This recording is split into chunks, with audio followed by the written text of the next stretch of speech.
Ladies and gentlemen, welcome back to the Far From Pro podcast. I am your host, Welcome back. Evan Walsh, and with me is my co-host, Joseph Meyer. Joseph, Yes, sir. This is a loaded Hot or Not week, and I know how much the folks like the Hot or Not. It starts off the episode right. We do it every episode, no matter what. It'll never get away from us. And I have two hots and a not for the folks this week. And I'm just going to find my... right. I'm going to start us off with a hot. Okay? Let's hear it. Karl Anthony Towns and Young Gravy. I don't know if anyone saw. Young Gravy and Karl Anthony Towns actually used to live together. I don't know if you knew this, Joseph. This is news to me.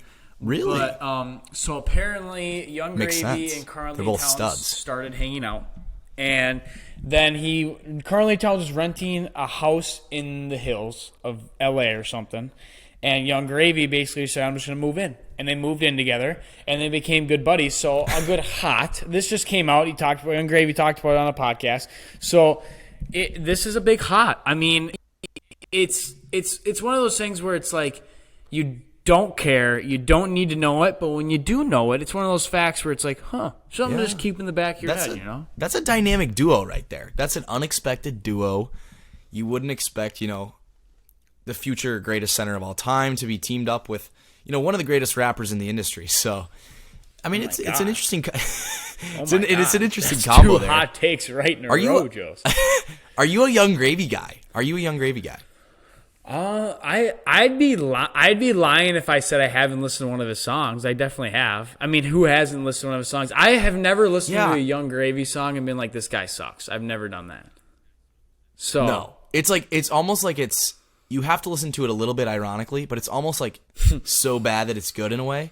He came to Nebraska for our like homecoming free concert, so all the students got in free. It was hype. I will not lie. It was kind of hype. What is with you guys? I don't know a ton of his songs, but it was Nebraska gets all these like random, like the time Snoop Dogg was there on 420. Now you got Young Gravy coming. I mean, maybe Nebraska is that hidden gem in America that not many people talk about. I really believe it. I don't know. And I think Young Gravy and Zach Wilson should get along. Maybe throw Jack Harlow in there while we're at it. I mean, who knows? I don't know, Joseph. All right, I do not know. I got a hot, and we can just dive into. Go ahead. Oh, I was gonna say I'm just gonna say my hot right away, right after that. Okay, go ahead. I don't know how to word this, so I'm just gonna say Tiger Woods as my hot. I'm gonna say Tiger Woods' loyalty is a hot because it had come out that Tiger Woods was offered over $700 million to play in the Live Golf League, and he declined it due to his loyalty of basically the PGA Tour. Is that before any winnings? $700 million. Yeah, 700. It'd be winnings. $700 million plus guaranteed. Tiger. Then you got. Okay. Before you go any further, let's just say this: Does he really need the money? Does he not have enough? No, he doesn't. That's fair. But also, before the winnings, $700 million, like, he's at a stage in his career right now where it's like, come on, man. This is like we're running into the end here. Let's cash in quick. Yeah, take the bag. Exactly. Yeah. You got any hots? You got to have a hot for us. I got a hot. And we can just dive into the Deshaun Watson stuff. Deshaun Watson's got to be hot this week because I'll tell you what, 6 games for what he has alleged against him. Let's just compare and contrast real quick. Got a good buddy named Calvin down in Atlanta, who threw a little bet on his team to win while he was out. I think it was like a grand bet. He's out for the year. So the NFL is basically saying right now that throwing a little bit of cash on the games is pretty much triple as bad as what Deshaun Watson's done. Now, I disagree with the Calvin Ridley thing. Last year. Right. I disagree with the Calvin Ridley thing for other reasons. I don't like it. But to compare that to Deshaun Watson to get away with 6 games, 4 of which are against mediocre teams, by the way. Let's pull up the Browns' early season schedule. It is not great. I mean, and So So I can't ahead. tell. Are you leaning more towards this is not enough, or this is too much? What are we leaning more towards here? I'm just leaning towards where's the consistency from the NFL on stuff. Because Okay. Tom Brady got 4 games for deflating balls. Deshaun Watson's getting 6 games. So 2 games is the difference between deflating balls and 30 cases against you, 12 of which are not resolved. Well, so it was 60. It was 60 cases. or 16. Actually. I'm not in the legal sense of things here. I get that the judge passed down a ruling. It was an independent judge. The NFL wasn't involved. But man, that is a stark contrast to what my guy Calvin Ridley got. It is. There's that, and it's also considering the fact that. Well, okay, so you're using the Tom Brady comparison, the Calvin Ridley comparison, and I completely get where you're coming from, but you have to look at it like this. Deshaun Watson sat out the entire year, okay? Oh, I don't know if any of you are watching on the YouTube right now, but Joseph's Power is out for the count, and he is currently blacked out. Well, we're gonna keep going, Joseph. The show goes on. Show does not stop. We've all been there before. So for all the people watching on the YouTube, Joseph Power has went out. He's gotten through some technical difficulties with his family all right. in We the roll. home. We aren't here to judge. We're going to continue going, though. But, yeah, if we're going back to the Deshaun Watson talk, here's my thing about Deshaun Watson. He sat out all last year. Didn't play any football. No one was talked about him. He was solving this case anyways. Now we're coming back. He signed with the Browns. Got the biggest money basically anyone can get, right? $230 guaranteed. Crazy. Big bag. People are hyped as hell to see him back in the NFL. Now, I understand what he did, and I understand the allegations. They're serious. They need to be talked about.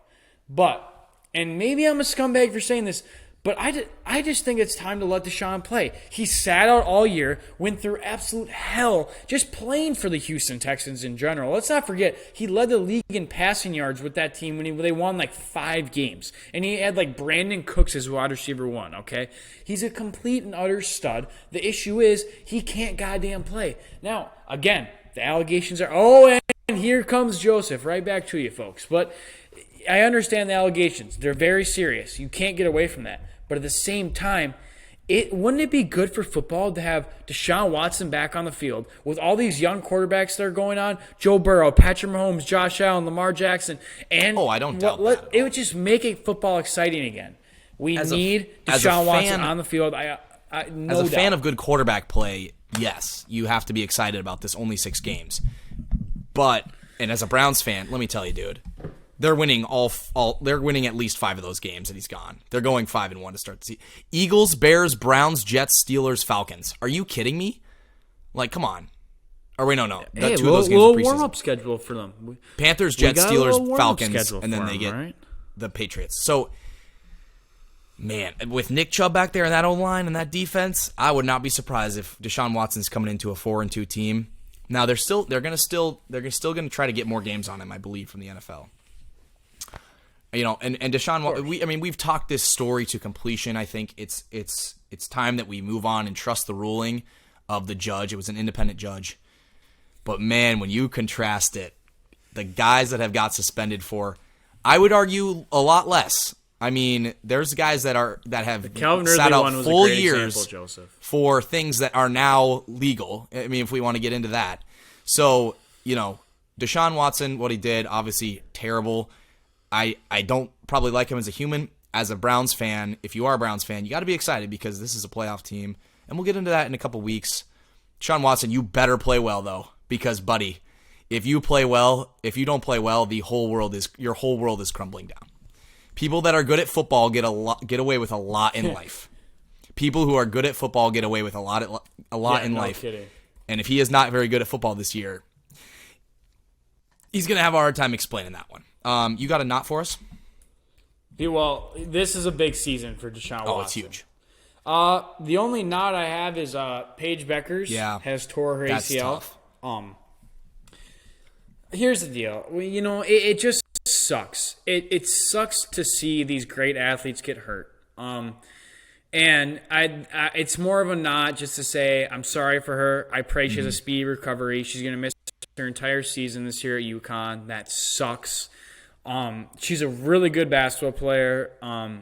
Obviously a stud. She's going to be a star for years to come, but it just sucks to see. And it sucks for these athletes to have to go through it because you're out for such a long time, and it's such a hard process to get back into rehab. You have to put in the work, and it just sets you back. So it sucks, but a minor setback for a major comeback for her. But it's a not. Injuries are a not. And getting it, and that is a not for me. That is my not. Yeah. I have one not real quick. Tua Tagovailoa, apparently he got married 2 weeks ago and didn't want anyone to know about it. And he was a little peeved. To who? He was a little peeved that people found out that he was married. He's peeved that people found out about it? Yeah. I'm like, usually when you get married, you want people to know. I mean, that might just be me. So maybe it's like a tradition thing. Like maybe it's like, that's weird, isn't it? I don't know, man. It's like, I feel like my wedding day, that's like the day I want to celebrate. That's the day you want everyone to come and celebrate. He said, and I like to keep my life as celebrate private you as possible. and your special day. Which I respect. Like, you want to keep your life private, but like, you're a big star. Like, we want to know you got married. Yeah, I think he can't really be upset anymore. He had his private wedding. No one knew about it. We found out weeks later. Yeah, it's exactly. Like, that's about as private as it gets, don't it? You got married without anyone knowing for weeks. Like, are you just never going to show your wife to people? Yeah, that's pretty, like, you are pretty private, my guy. You did well, trust me. So I guess that's, I don't know. That's, whatever. Suck it up, bro. Sucks for you. I'm sorry, I guess. I don't know. Sucks for you. Let's move on. Let's get into a little PGA. I'm going to talk a little thing about the PGA Tour. I just want to say this quick. I don't know if everyone probably saw that the PGA Tour players like Phil Mickelson and DeChambeau are suing the PGA. They're on the live now. They are suing the PGA for their suspensions. So from what I read, from the research I have done, there are a bunch of guys suing the PGA because they are suspended and they want to play and get for the FedEx Cup and play their FedEx Cup points. Some of them, because they played a good amount of the year and they want to continue on and see what they can do for the rest of the season. And also be able to play in some majors for some, even though the PGA doesn't really run the majors, but it was weird. I don't know. It's weird. It varies per player, but of 10 different players have sued him. And again, it's like every week on this podcast we talk about it. It seems like the PGA is just down spiraling and down spiraling and down spiraling. And by the way, a hot that we haven't talked about is Tony Finau. Back-to-back PGA Tour victories. First week of the 3M Open, which is your home course, is in the Lakes, by the way, where Joseph Meyer lives. If people don't know, I'm not trying to give out your address, but that is your home tournament, Joseph. He won it, and then the next weekend, this past weekend, wins the Rocket Mortgage. He is on an absolute burner right now. That's 2 tournaments in a row for the guy. Just a quick shout out to him. But it just seems like every week the PGA Tour is spiraling and spiraling and getting worse and worse, and it seems like things are breaking up. I just wanted to put that out there. I feel bad for the PGA Tour. Good for these Live Tour players. They're getting their money. They're putting their name out there. They're standing up for themselves. I 100% respect it. So I just want to put that out there for the golf world talk for today. Another sport that we really don't dive into is baseball, but there's huge news this week. You know, when there's huge news, we'll talk about it. We're not baseball aficionados. We're by no terms experts in baseball. But, you know, when Juan Soto goes to the San Diego Padres. Getting closer to the end, Joseph. What's up? We start to pick it up. We start to pick it up towards the end. We start to pick it up more towards the end. Once we get into October. World Series, that's us. You know, then we're there. But yep, that's us. Juan Soto got traded. By the way, folks, me and Joseph were talking about this off the camera. There's going to be a time in Far From Pro where we are talking about football, basketball, baseball, soccer. World Cup, we are going to be having a full plate. These episodes are going to start to be at least 30 to 40 minutes action-packed episodes because we just going to have so much stuff we're going to have to talk about here soon. It's been dead, summertime. It's hard for us to really pick things up, but let me tell you, when it comes, it's like a freight train. It's all just going to come piling at us. So just wanted to put that out there. So big win for the San Diego Padres. As a Chargers fan, I've always kind of enjoyed the Padres a little bit. I like what they're building down there, but that's a blockbuster trade. I mean, I feel like that hasn't really got enough talk about because obviously won the World Series and Nationals, and then 2 years later they're shipping their best player arguably off to the Padres. So, good for the Padres. I don't have anything else to say about other than that. Let's get into our NFL. Our NFL for the So obviously preseason starts tomorrow. Did you preseason starts tomorrow? Am I right? What? Wow. We're here. We're getting going. There's NFL preseason games tomorrow? So, unless it's next Thursday. Hall of Fame game is tomorrow, I believe. Oh. Let's see. Holy shit, yeah. The Jaguars and the Raiders play I could tomorrow. Giants, Patriots. I could give a rat's about the Jaguars oh my God. Raiders game. But you know what? It's here. It's here. Finally. We're back. Football's back. And football's back. The only sport that drives the preseason for me is I almost said basketball, is football, because it's not about the preseason. It's about we hit the preseason. We're here. It's been a while since the draft. It's been a while since free agency, but now we're here. We made it through the long summer months of not much news, and we're here. That's what the preseason signifies. I'm a big believer in the preseason means absolutely nothing unless you're a scout or a coach or a position, not even a head coach. Usually it's just a positional coach because you don't even get to see your starters. Big for the teams. Training camp, obviously super important for the teams. For the media, doesn't matter. Because if you try to make assumptions on preseason, you're going to fail every single time. I like watching the games just because I like seeing, especially the Chargers games, because I like seeing our, I know all the players, so I like seeing our third and fourth stringers. But for everyone else, it's like, it's just football. And football's fun to watch. We had the USFL. I didn't really watch that, but NFL preseason is here. And with that, we are going to do our final NFC divisional predictions, the NFC East. And boy, am I excited, Evan. Boy, am I excited. You just wait. I'm so excited. Let's get into it. NFC East predictions. You start us off at the bottom.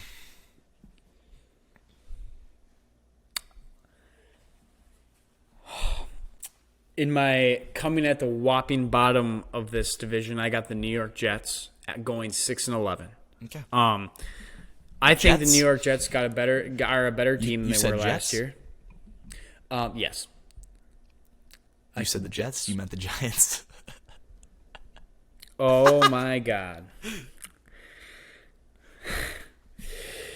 Ladies and gentlemen, it's been a long day. I am recording this at 11 Did you o'clock. do the NFC? Did you do the AFC East predictions? No, I read New York, and we talked about Zach Wilson earlier, and the Jets were the fact that you were so confident. You said, yes, I did say the Jets. Yeah, I know. Been that kind of day, huh? Yeah, I did. We're going Giants at 6-11. I do think the Jets did get better from last year, but I think the Giants are about to be where they are last year. I don't know what to expect from Saquon Barkley. He's been out for so long, and you never really know what to get from him anyways. Daniel Jones has kind of been iffy, not so consistent. I haven't heard the best things about him in camp either. Not that I care, but this team in general is just there's not much to see from this team. There's not much to expect. Not too much potential coming out. So I'm just gonna leave them at the bottom, going 6-11, worst in the division. Coming in at number 3, I'm gonna go with the Washington Commanders. I have them going 7-10. I don't think they're going to be much better than the Giants. I don't think they're going to be anything special. They have a bunch of stud players, but I think they're also well coached. I just don't think they have quarterback problems. 7-10? 7-10 is my record for them. Interesting. I think Carson Wentz can do some but... numbers. I think Carson Wentz can do some numbers. I think he can get them by. So you think they're going to regress? Yeah, I for sure. Because they won 8 games last year.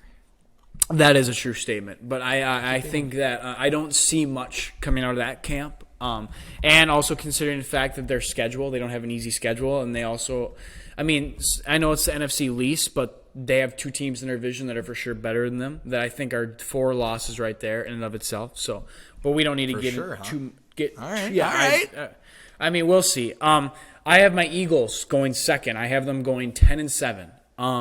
I think the Eagles are going to be way better than they were last year. I think we all knew that. I think they had one of the best draft picks in Jordan Davis. I freaking love that guy. Got one of the best blockbuster trades in the entire offseason. That was an amazing with draft. A.J. Brown. You can't really go wrong with The Eagles A.J. draft Brown in any was way, shape, by or far form. just Superior. an incredible night for the Eagles. That night. It was a really, really good draft for Philadelphia, and I think they just got a lot better from last year. And I think this franchise is really moving towards the direction. We're going to put all of it into Jalen Hurts. I think Philadelphia is buying into Jalen Hurts, and I think he's going to be the next process for these guys. So this is going to be a huge season. Are you a for him. Jalen Hurts guy? I've always liked Jalen Hurts. I've always thought he was good in the beginning. In fact, Me I too. used to be the guy that'd be like, why is everyone hating on him? Like last year and the year before that, That's everyone was me, just dude. finding every little thing. I was like, dude, do you not see the potential in this guy? How good he can really be? If everyone just gave him confidence and talked about how good he was, this kid, like everyone was just hating on him, and he still proved everyone wrong in some ways, sometimes here and there. But I think he's gonna have a really, His really, journey really, really big in year. college to the NFL, just incredible. I mean, nobody 100%. talks about how he's a second-round quarterback. That is a no-doubt starter, in my opinion, at this point. Got benched the national championship game. Daniel for- Jones was drafted 6th overall. 6th overall. And we still are giving him a chance. And people don't want to give Jalen Hurts a chance after 1 year and being a second-round draft pick? Are you kidding me? Like, Exactly, come on. 100%. He worked I his butt completely off agree. at Alabama, got passed up, worked his butt off at Oklahoma, and got drafted in the second round. So, I love it. Completely agree. And then So you number have Cowboys one, winning the division. yeah, no doubt, Cowboys winning the division. Here's the deal with the Cowboys. No doubt, You're- huh? Yeah, I think maybe not no doubt, but I do think that they are the heavy favorites right now. I think that roster overall, like they are every year, it seems like is fully loaded. They're fully healthy. I've been hearing unbelievable things about how well the team looks. They're clearly keep giving the keys to Mike McCarthy. Jerry Jones says if he wasn't a Super Bowl winning coach, he wouldn't be there. He said it this offseason, and he's still there. So clearly they see something in him that I guess everyone else doesn't. And I don't know, maybe he can genuinely prove that he can take this team and maybe do something about it. Here's my thing. We've seen the numbers with Dak Prescott and how he is. He doesn't even do well against playoff teams. He hasn't do well in the playoffs in general. He hasn't shown much in that regard. He's gotten paid a lot of money, and he can put up unbelievable numbers in the regular season, but I just haven't really seen much out of him. We'll see how they do, but I think just as a star power and as a team as they are, I think they're going to win this division, no doubt. And on to you, Joseph. Is Dak a top 10 quarterback? No, not even close. He's like top 20. I'm glad we agree there. He's in the top 20, but he's definitely not. He's definitely top 20. I'd say he's probably. I can name he's 10 probably in the. I can name 10 quarterbacks. I'd say he's in the 11 to 13, 14 range. Patrick Mahomes, Josh Allen, Joe Burrow, Deshaun Watson, Justin Herbert, Tom Brady. Why am I already blank? How am I already blanking on people? Freaking Aaron Rodgers. How did I forget Aaron Rodgers? How did that not get talked about? I'll take Aaron Lamar. Rodgers. I'd take Lamar. I already said Lamar. Justin Herbert. I already said Justin Herbert. You didn't say Lamar. Anyway, it's he's I not wouldn't top put him in 10. our top Anyone 10. who argues that I'd find a way around. is a Cowboys fan. I'd slide him in there 13 or like 13, 12. But okay, so you're not gonna like my list. Well, we agree on the Giants, Russ 6 and 11. Russ, I didn't say I think. Russ, Oh, right. Well, that can be debated. I didn't say him, but I just just wanted to put him out there. Bro didn't even throw in Russ. Dang. All right. Yeah, I have the Giants at 6 and 11 as well. I like the hire. I'm worried about Daniel Jones. I think he's gonna have. I want him to have a good year. Like I feel like this is the year where he could pop off. But like, it's the Giants. Like, do we trust that roster to do anything? It went all in on Kenny Golladay with that huge payday, and he didn't do anything. And I like Kadarius Toney, but we got to get him some targets. And the offensive line is supposedly improved, but we haven't seen that so far. The defense is always, it's average, it's pretty good. We just need to get a quarterback in there and whatever. Hopefully the new coaching staff can come in and fix it up, but I don't see him winning more than 6 games, and I think this is Daniel Jones' last year. But I'm rooting for Daniel Jones. I can't predict it because I've done that every year. Oh, they're going to win 2 more games. They're going to go 8 wins, 9 wins, and it never works. So 6 and 11 for the Giants. I have the Cowboys at 3rd. Cowboys at 3rd. Now, not really at 3rd because I have them tied with the Commanders. But the tiebreakers lined up. Wow. So I have the Cowboys and the Commanders going 9 and 7. I think, here's my hot prediction. I think the missing of Amari Cooper is going 9 to and 8. really hurt the Cowboys this year. I think the loss of Amari Cooper is really going to hurt them. CeeDee Lamb was amazing, but he was getting the number 2 corner consistently. Amari Cooper is that dude. He took the number 1 corner. He drew the defense to him. Let's stop pretending like he didn't do that. CeeDee Lamb's great. I don't know if he can be a number 1. And the wide receiver room is already down a bit this year. Also, I hate Mike McCarthy. Mike McCarthy is a horrible coach. That brings Mike McCarthy brings their win total down 2 wins, in my opinion. The last thing, I think the Cowboys are going to get desperate with Zeke. I think they are going to force the ball into Zeke's hands, and Tony Pollard should be the running back 1 right now, or at least should be even. Tony Pollard is a better running back than Ezekiel Elliott, and I will stand on that ground. But they paid Zeke all the money, and it's the Cowboys, and they're worth $10 bazillion, and it's Jerry World, and we are the best, and we pay our guys right. They're going to give the ball to Zeke too much. That's my opinion. The Commanders I also have 9-7. I like their offensive room. 9-8. 9-8. Right, 9-8. How could I forget? It's going to be. It's still. I'm never going to change, dude. My mind is like naturally built to go 16. That's how it is. It's a hard change for everyone. It's a really hard change. Like it should be 10-7. It should be 10-7. You know, like it should be 10-6. Anyway, I think Carson Wentz is just he's not an elite quarterback, and in order to win more than 10 games this year in this quarterback landscape, you're going to need an elite quarterback. I think they'll be around where they were last year, a little bit better, but I think Carson Wentz is just good enough to like barely miss the playoffs. That's what we saw last year. So I think they'll do it again. But man, Terry McLaurin is one of my favorite players in the league, dude. I love that man. He is incredible. They brought in Jahan Dotson, which was an interesting pick at the time, but I liked him at Penn State. We'll see what he can do. And this is where I'm hot, Evan. This is where I'm hot. I have the Philadelphia Eagles going 13-4, winning the NFC East, and possibly getting the number 1 overall seed. Here's why. All right. I'm going to pull up the Eagles schedule. Outside of the division, all right, play the NFC North. So you have the Lions, the Vikings. Vikings a hard game. Jaguars, Cardinals, which I've already said is going to be a low team. Cowboys. Steelers, I think, are not going to be as good this year. Texans are not a great team. Commanders again. Colts, mediocre team. Packers, not as great. Titans, I think, will be mediocre. Giants, Bears. Cowboys again. Saints, Giants. Notice how there's no Chiefs. There's no Chargers. There's no Rams. There's no Browns. There's no Bills. There's no 49ers. There's no Buccaneers. It's a very, very, very, very easy schedule, and I loved their draft so much. I think A.J. Brown was a perfect add. I think, and this could come back to bite me, I think A.J. Brown and Devontae Smith could be at least a top 5 duo this year in the NFL with Jalen Hurts at quarterback. I am looking for a huge year from both of them. I'm looking for not a MVP type season from Jalen Hurts, but I'm looking for a dominant season from Jalen Hurts. Jordan Davis wanted him for the Chargers so bad, and they snagged him ahead of us. I have the Eagles going 13-4, and that's why. You know, it's bold. It's bold, but you know, I kind of love it because as going through that schedule, I was trying to give them losses. I just couldn't do it. Schedule's so easy. They're improved a lot. Nick's here on his second year in the system. Eagles 13-4.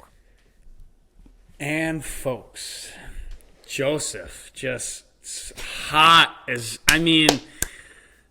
I think we know what's getting clipped this week. I think me letting Joseph just rant there was perfect. I think that was just content galore. I think that those are some takes that I don't know how many people are going to agree with. I think that the Commanders and the Cowboys tied takes is absurd.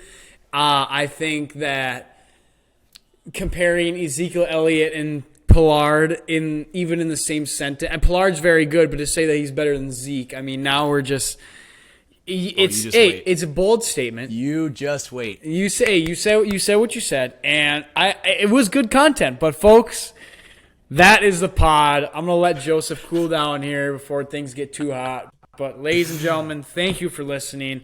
Please follow us on Instagram, TikTok, whatever you got to do. Listen to us on Apple Music, Spotify, YouTube. Do what you got to do. But everyone, please enjoy their weekends, enjoy their week, and we will be back next week. Yes, sir. All in on the Eagles this year, baby. Let's go. Peace.